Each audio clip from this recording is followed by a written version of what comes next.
I think I finally have the words for this album.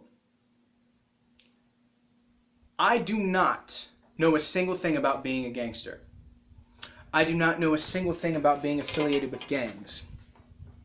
But all the notes that I have on this album will not be able to give the proper justice that it deserves.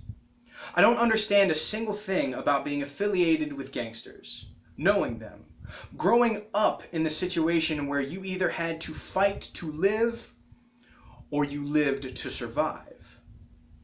Trizz chooses to fight to live every day.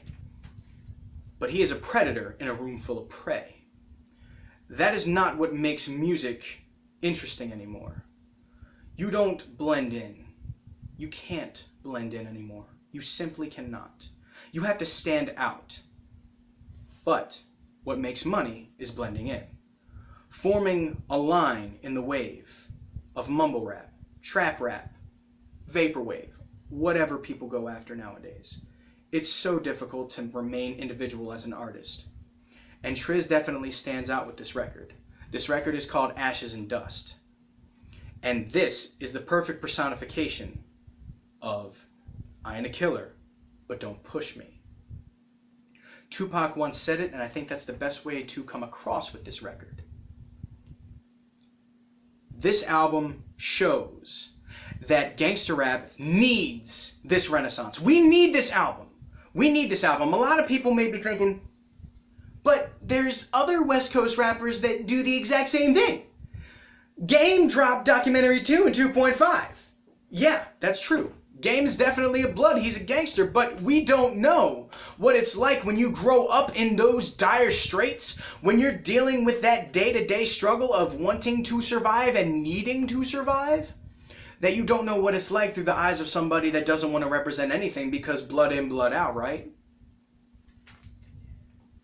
Trizz decides to stand out in a room full of fish. He himself is the shark. Now, the first song on here that definitely is the perfect way to describe this entire situation is Where We Come From. Where We Come From basically talks about where Trizz is from, what he's done in his life, how far he's willing to go to help his family, whether that be his friends, his associates, or his actual family succeed. And it's all about where we come from. He lyrically destroys every song on this record, but he doesn't do it with a matter of complex syllables or strange words that you need a dictionary for. He talks about his life. I know I normally go into like 5 or 6 songs by the 4-minute mark, but I want to at least explain what this album has to cover. A majority of this album is him talking about going to people's houses if they talk shit on Twitter. Now, a lot of people are very familiar, at least if you're a fan of him, Royce da 5'9" takes a lot of his frustration out on Twitter. Basically trolling a lot of people. Whether it be fans that are talking shit or people that don't like him. He doesn't care. Neither does Trizz. Trizz will actually put a little bit of action into what he says. Now, what you say, it may end up a little bit negative because the second that you try and spit dirt on him, he'll find you where you're located out on your Twitter, and he will threaten you and or assault you in some way. Now, there's a lot of heat riding on this because I feel like I have something to prove with this review. I feel like I'm not going to be able to find the right words for it because he knows that I'm doing this. But I don't feel like I'm doing the right thing by reviewing this.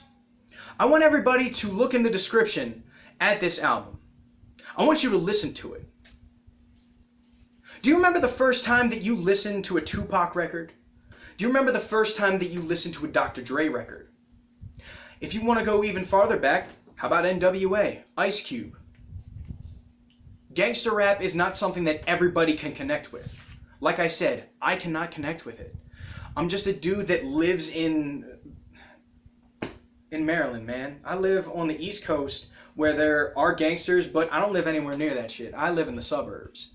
I don't know a damn thing about this. Yeah. So if I have the ability to listen to this music and connect to it and feel how hard it is on each song, I don't know the struggles that he faced when he was younger. I can't talk about how this album is supposed to make you feel. That is the purpose of this show. But if I listen to all these songs here, and I feel like there's the main purpose of the vision of wanting to become successful after one of your idols. You want to make music independently, you better do that. But you better do it to the fullest extent. Because the second that you don't do it for you, you're doing it for a record label. And you won't make that 3%. You'll make 1%.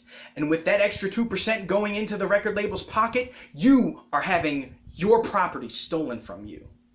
Trizz does not want that stolen from him. He wants all of the money to himself because he feels he is worth more than some pissy record and some awful record label.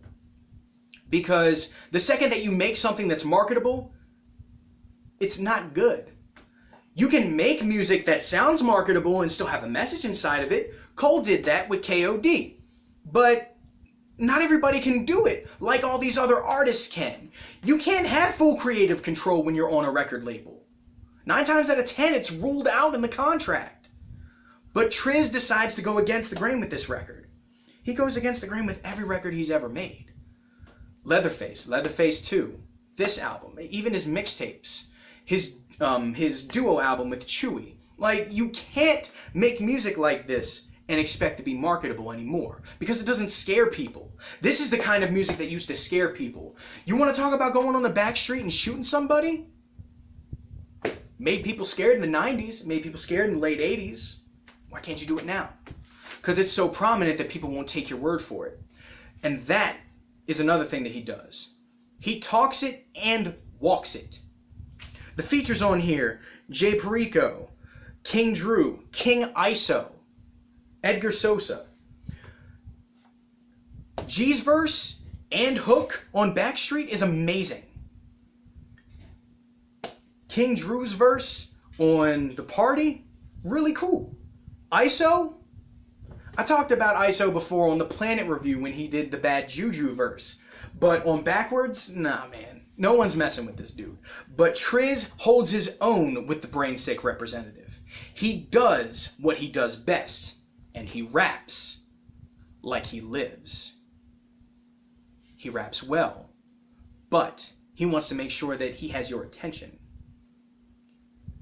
With music that you can't understand, only you can look in the eyes of that person and want to take that message that they're giving you and either avoid or absorb. There isn't a central message here other than don't mess with me because you don't know what you're really looking at. I am only a man. But I am a man that may hurt you if you give me the opportunity. I hope everybody's enjoyed this review. This is episode 32 of Claws. And I'm very happy to have reviewed this record.